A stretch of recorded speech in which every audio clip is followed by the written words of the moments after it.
Seigneur Yahweh, pour ce jour nouveau que tu nous as permis de voir.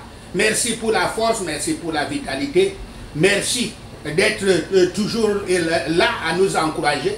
Merci Seigneur Saint-Esprit d'avoir été avec nous, en nous tenant par la main depuis le premier jour jusqu'à ce 20e jour de notre jeûne et prière de 40 jours. Merci Seigneur Saint-Esprit de tous tes enseignements, y compris aujourd'hui. Merci pour son écriture. Lamentation 4 verset 22. Lamentation 4 verset 22. Je lis. Fille de Sion, ton iniquité est expiée. Il ne t'enverra plus en captivité. Fille d'Édom, il châtiera ton iniquité. Il mettra tes péchés à découvert. Merci Seigneur Yahweh. Loué soit ton Saint-Nom. Merci. Merci pour tes enseignements.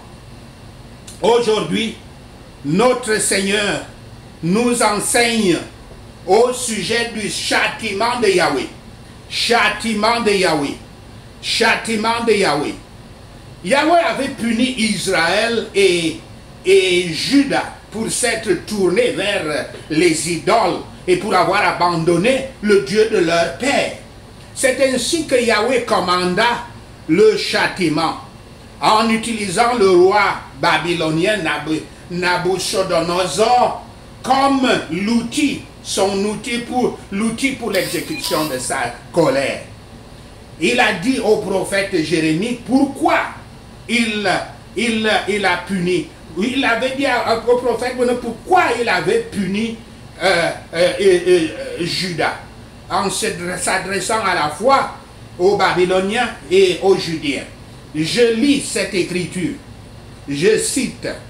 Car ainsi parle Yahweh des armées.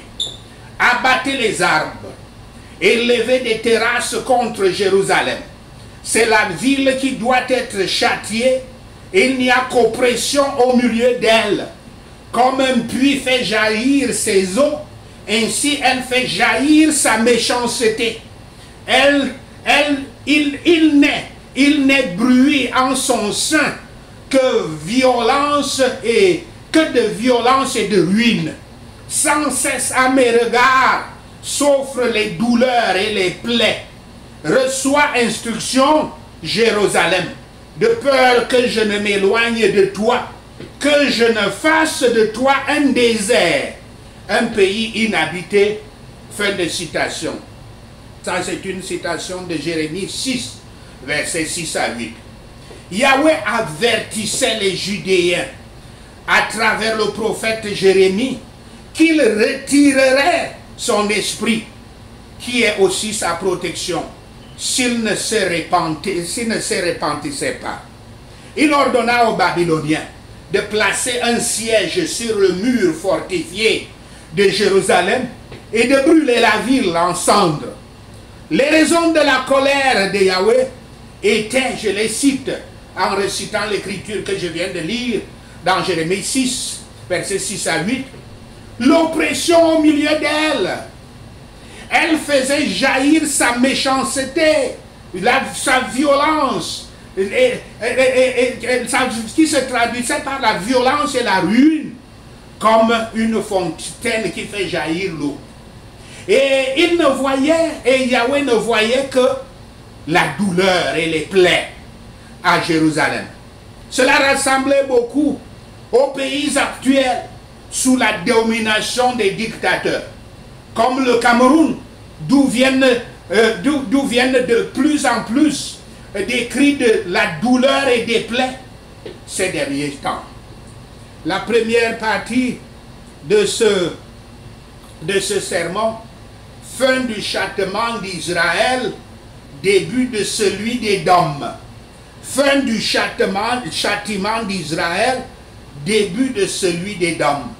Yahweh réconforte l'Église, réconforte Israël, car après 70 ans, leurs peines auront une fin, tandis que les méchants seraient tourmentés pour toujours.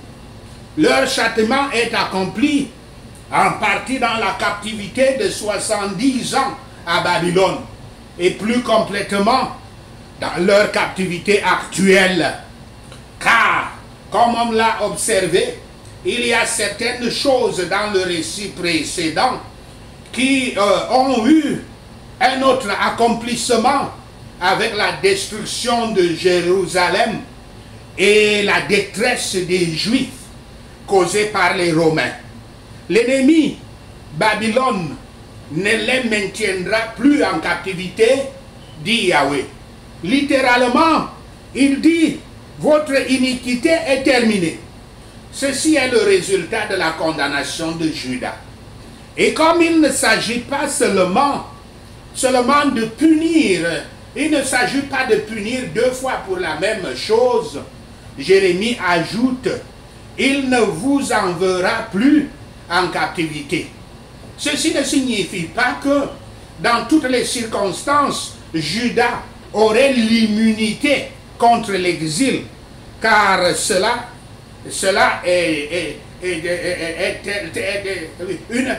une telle immunité dépendrait de sa conduite future.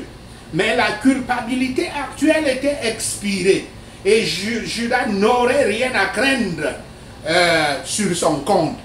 Oh Juda, ton châtiment est passé, mais le châtiment d'Édom est à venir.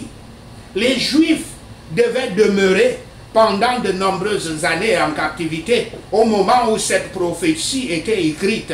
Mais ils subissaient maintenant leur dernier châtiment des mains des Chaldéens. Il ne restait que pendant quelques années encore dans cet état de captif. Yahweh dit, tu ne seras plus pris en captivité. Cela semble confirmer l'observation faite avant que Lamentation 4 est une prophétie de ce qui aura lieu ainsi qu'un récit de ce qui a été. Ceci comprend la destruction du premier et du second temple et des Juifs à la fois par les Chaldéens, les Babyloniens et les Romains. Car il est certain que après leur délivrance de la captivité de Babylone, ils avaient été amenés en captivité et sont même maintenant en captivité. On leur dit que l'ennemi punira les Édomites pour leurs péchés, comme ailleurs, comme cela leur a été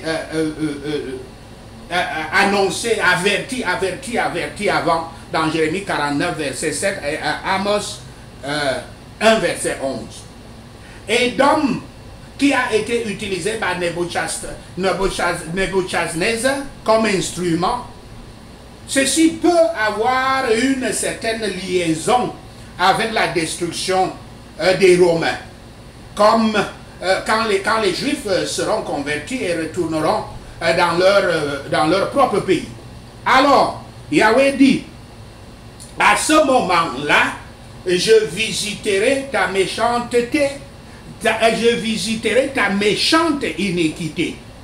Ô méchante Rome, qui est construite en Italie et pleine de multitudes des enfants d'Édom, les Perses viendront et t'opprimeront et te rendront une désolation.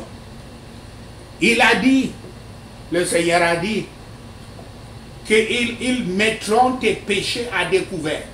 Ils mettront tes péchés à découvert. C'est-à-dire par ta punition, par ta punition. Comme quand Yahweh pardonne les péchés, il dit qu'il les couvre. Aussi quand il punit les péchés, il les découvre. Il les met à découvert. Comme cela est dit dans Jérémie 49, verset 10. Les Édomites sont les descendants d'Édom, qui s'appellent aussi, on peut dire alias Esau, le frère jumeau de Jacob à Israël. Édom avait rejoint Nebuchadnezzar, lorsque ce roi assiégeait Jérusalem. À cause de leur cruauté à cette époque, ils avaient été sévèrement dénoncés par les prophètes postérieurs. Ésaïe 34, versets 5 à 8, Ésaïe 64, verset 1 à 4, Jérémie 49, verset 17. Après cela, ils s'étaient installés dans le sud de la Palestine. Et pendant plus de 40 siècles, pendant plus de 4 siècles, ils avaient continué de prospérer. Mais pendant le régime guerrier des Maccabées, ils furent encore complètement subjugués, soumis et même obligés de se conformer aux lois et rites juifs et de se soumettre au gouvernement des préfets juifs. Les Édomites étaient maintenant incorporés à la nation juive. Ils étaient des idolâtres, comme plusieurs écritures le montrent. Leurs habitudes étaient singulières. Avec les autres Judéens, les Édomites, aussi appelés les Édomiens, furent détruits en l'an 70 de notre ère par les Romains, avec la destruction du temple de Rome et de la ville de Rome, avec un bilan d'environ 1 100 000 morts, dans ce qui était l'accomplissement de la prophétie de Yahshua Christ contre le temple de Jérusalem. Je cite, mais il leur dit, voyez-vous tout cela, je vous le dis en vérité, il ne restera pas ici pierre sur pierre qui ne soit renversée. Fin de citation. C'est une citation de Matthieu 24, verset 2. Le prophète Jérémie parle avec confiance de la foi et voit la culpabilité d'Israël effacée par le feu purificateur de la captivité et le danger d'une future captivité supprimée par la purification que le caractère national juif a subi avec cette captivité. C'est cela le jugement de Yahweh. Deuxième partie de ce sermon, les différents jugements de Yahweh. Les différents jugements de Yahweh. Nous allons les lister. Nous ne pouvons pas les lister tous. Il y a plusieurs jugements mentionnés dans les Écritures saintes. Notre Dieu Yahweh est un Dieu de la justice. Comme dit le psalmiste, je cite, le sceptre de ton règne est un sceptre d'équité. Fin de citation, citant Somme 45, verset 6. C'est le Seigneur Yahshua Christ lui-même qui est le juge de toute la terre. Je cite l'Écriture, le Père ne juge personne, mais il a remis tout jugement au Fils. Fin de citation. Ça c'est dans Jean 5, verset 22. Yahshua seul est digne d'ouvrir le rouleau dont il est fait allusion dans Apocalypse 5, verset 5. Voici une liste des jugements importants dans leur probable séquence chronologique. Nous ne sommes pas exhaustifs ici. Premièrement, le premier groupe, les jugements qui se sont déjà produits.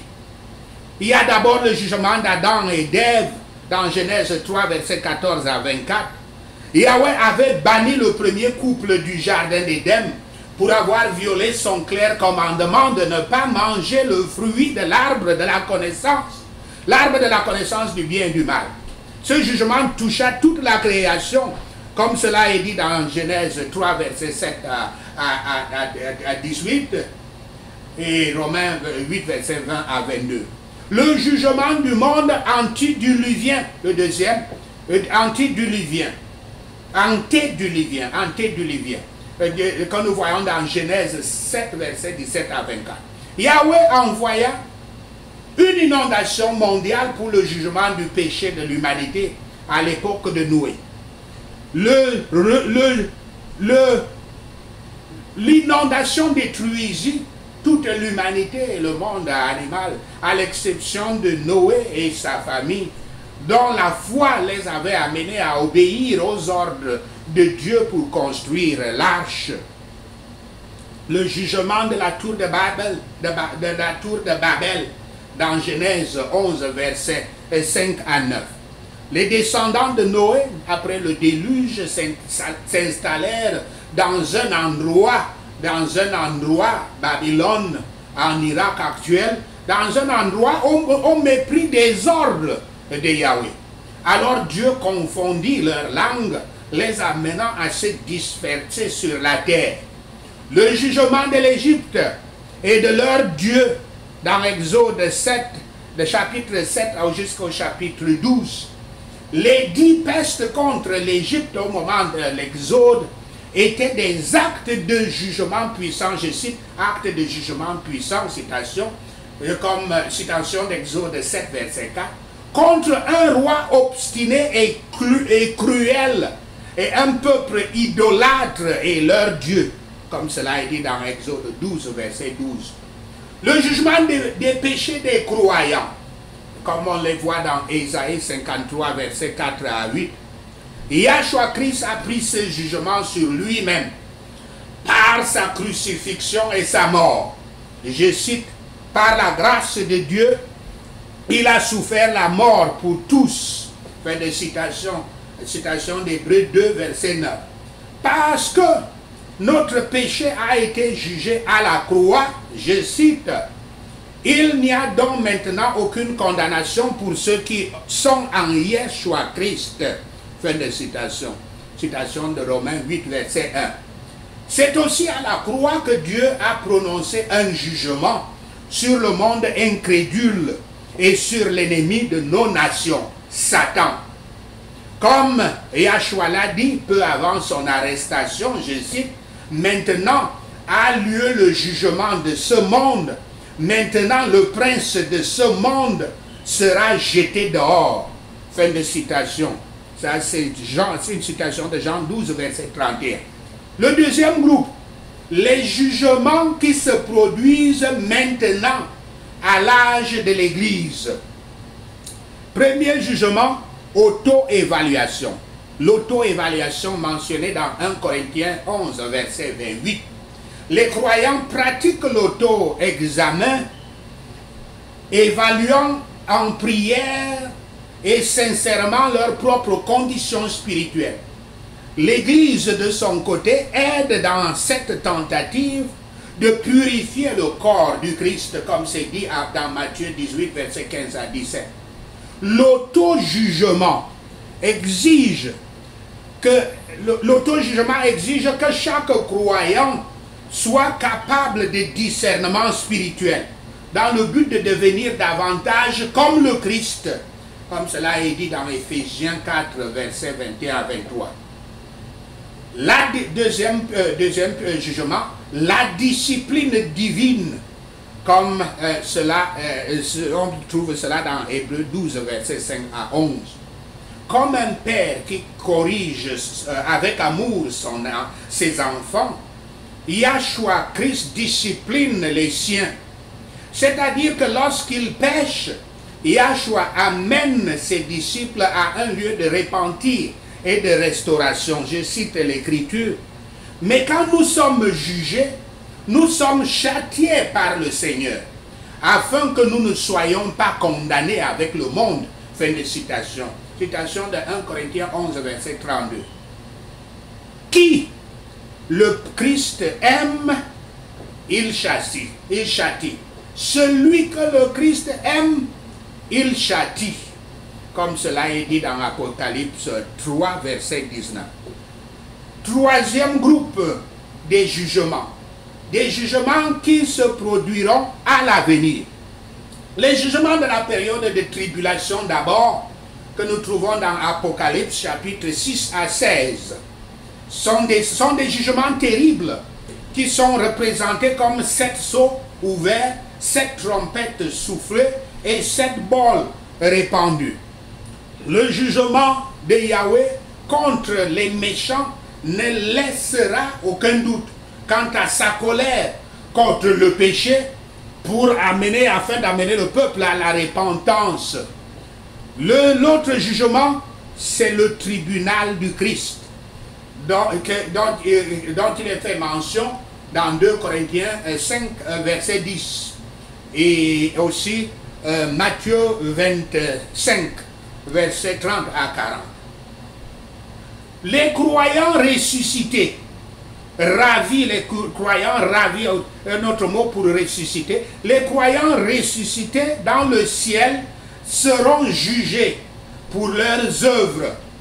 Le péché n'est pas en vue dans ce jugement, puisqu'il a été payé déjà par le Christ pour les chrétiens. Mais seulement la fidélité au service du chrétien, c'est cela qui est jugé. Les œuvres égoïstes ou celles qui sont faites avec de mauvais motifs seront brûlées.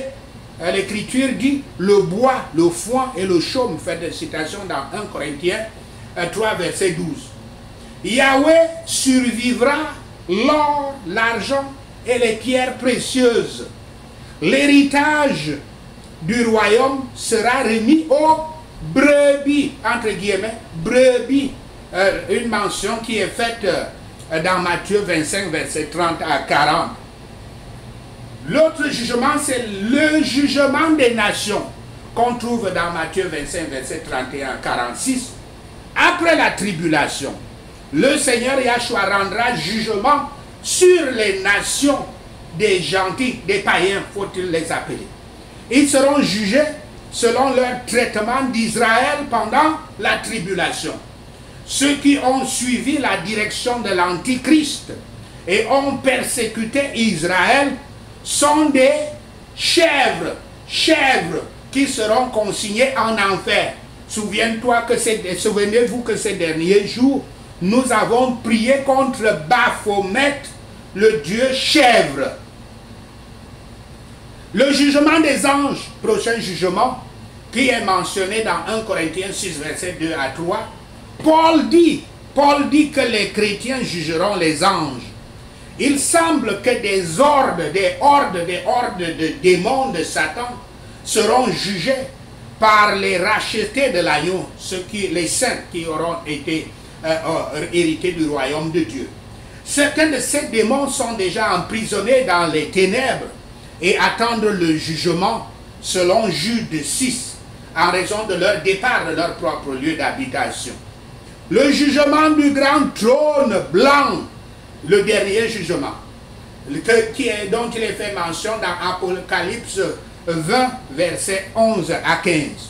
Ce jugement final des incroyants pour leurs péchés se produit à la fin du millénium, avant la création du nouveau ciel et de la terre. À ce jugement, les incroyants de tous les âges, de toutes les époques, sont jugés pour leurs péchés et consignés dans un lac de feu et non plus seulement en enfer. L'une des tâches du Saint-Esprit dans ce monde est de convaincre le monde du jugement à venir, comme cela est dit dans Jean 16, versets 8 à 11. Quand une personne comprend vraiment son péché, elle reconnaîtra sa position de culpabilité devant le Dieu Saint, Yahweh. La caution du jugement devrait faire que le pécheur se tourne vers le Sauveur et se lance sur la grâce de Yahweh en Christ. Louange à Yahweh que en Christ, je cite, la miséricorde triomphe du jugement. Fin de citation, citation de Jacques 2, verset 13. Sachez ceci, et le Seigneur Yahweh vous bénira. Amen. Alléluia. Prenons ces points de prière. Prions pour le châtiment des méchants. Prions. Psaume 109. Psaume 109. Yahweh mon Dieu, je te loue. Ne reste pas silencieux au nom de Yahshua. Car les gens méchants et trompeurs ont ouvert leur bouche contre moi. Ils ont parlé contre moi avec des langues mensongères au nom de Yahshua. Avec des mots de haine, ils m'accusent. Mais je suis un homme de prière au nom de Yahshua. Ils me remboursent le mal contre le bien et la haine contre mon amitié au nom de Yahshua.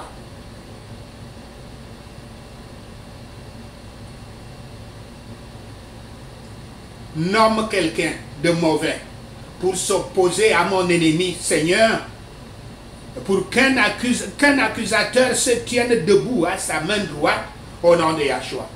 Lorsqu'il ou elle est jugé, qu'il ou elle soit reconnu coupable et que ses prières le ou la condamnent au nom de Yahshua. Que ses jours soient peu nombreux. Qu'un autre prenne sa place de commandement au nom de Yahshua. Que ses enfants soient sans père ou mère et que sa ou son sa femme ou son mari soit veuve ou veuf au nom de Yahshua. Que ses enfants soient des mendiants errants. Puissent-ils être chassés de leur maison ruinée au nom de Yahshua.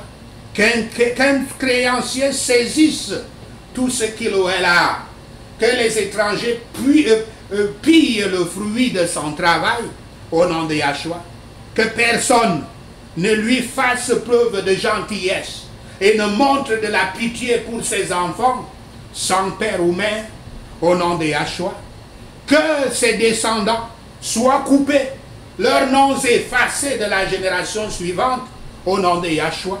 Que l'iniquité de ses pères soit rappelée devant Yahweh. Que le péché de sa mère ne soit jamais